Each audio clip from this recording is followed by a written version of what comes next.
My name's Heather Beardsley, and this is my exhibition, Strange Plants, at the Chrysler Museum of Art in Norfolk, Virginia.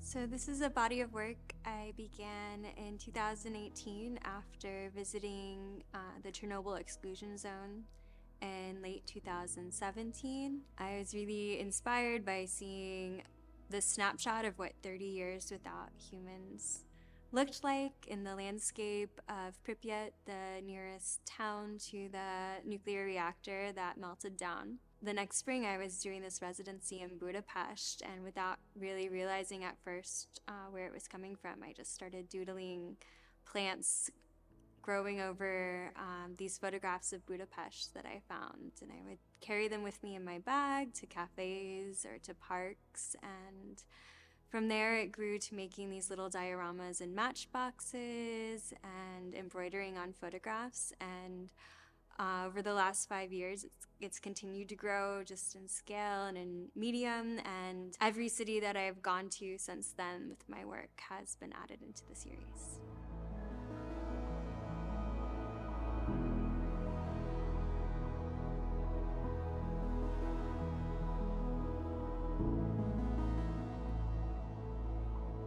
I watch a lot of sci-fi, and so I see it as kind of drawing from that, where sci-fi can take things to a real extreme that, starts conversations in a way that, a documentary maybe can't. There's obviously conversations happening about the environment, environmental concerns, climate change, but I don't want it to be something that I'm trying to tell anybody.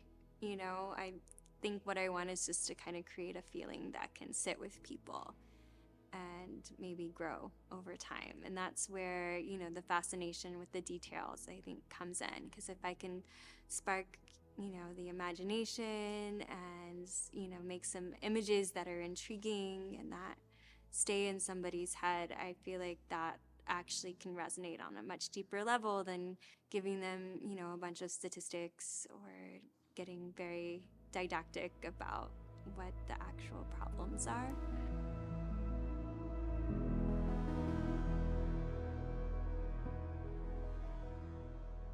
I've already, I like to incorporate found objects where I can. There's also, I like that element of storage and portability with the suitcase, where if I just was doing this kind of, the polymer clay, it can break quite easily. And so if it was just something that was attached to a base, it'd be fragile, it'd be hard to store. But now I just close the suitcase, and I can even carry them by the handle when they're being transported, and so I can stack them up and put them in a closet and store them the same way you would a suitcase. And so that's an aspect that made them appealing as well. As you said, it's a lot of intricate pieces. Each one is hand sculpted because, like all clay, it shrinks when it dries. I pre-make them and let them dry and then glue them in with my long tweezers, one piece at a time, dip the glues. And so it's a process, but I think it reads, at least in the work, that time and that care. And so I think that's part of where, people respond to it. It's the sculpture a lot of times that I think people do have the biggest response to. So even though it's challenging, it's really rewarding.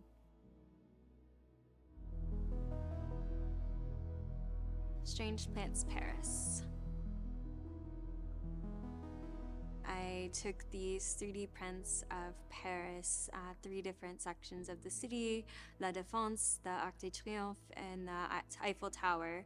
The largest sculpture I've made like this to date. I wanted to take this as my first, residency in 2 years with the pandemic, so I wanted to be really ambitious. And for months before I went to France, actually, I was pre-making grass, and I shipped that over because I knew I can't get that clay that I used there. So I was like, well, if I make these grass and its samples, I can send that to France without having to pay extra. So I just made as much as I could and shipped it, and it still was not enough. And I brought a bunch of clay with me, and it still wasn't enough. But my parents visited, and I shipped model magic to them first, and then they brought it to me in France so I could keep working. I had a few days where I couldn't make anything else because I completely had run out. Um, but yeah, I'm really happy with how it turned out. Sometimes making sculpture, if I don't know for sure it's going to even be shown, it feels like a risk because then you have to store it, and it's so much time. So it worked out so well that it gets to be here now, and it gets to be seen by a lot of people.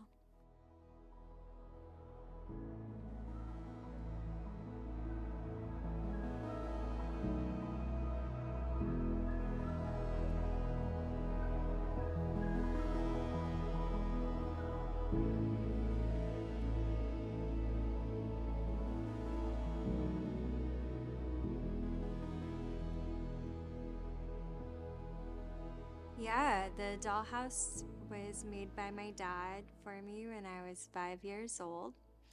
And I've been wanting to do a piece with it for a couple years now. At first, my dad was a little resistant because he wanted to save it for potential grandkids to play with.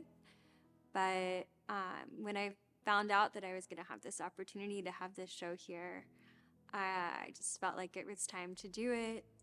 Like I said, with sculpture, it's always nice to know it's going to get seen, and I knew this would get seen. And I also just wanted to have something that would really mark this exhibition.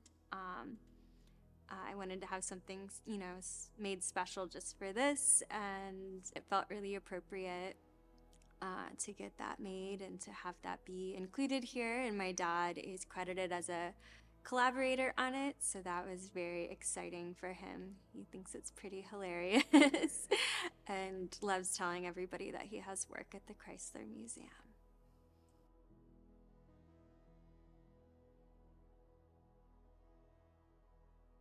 Secondhand textiles is something when I was doing the residency in Kyiv that came into the work.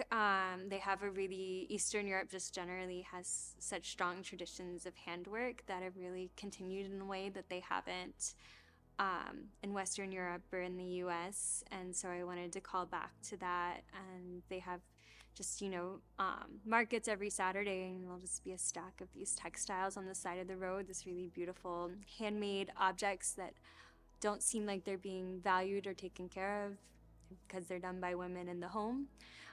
So I love the idea that I can take them and I collage into them and then add my own embroidery in conversation with the existing embroidery, and then they get to be, put in a space like this where they are being valued and treated like art.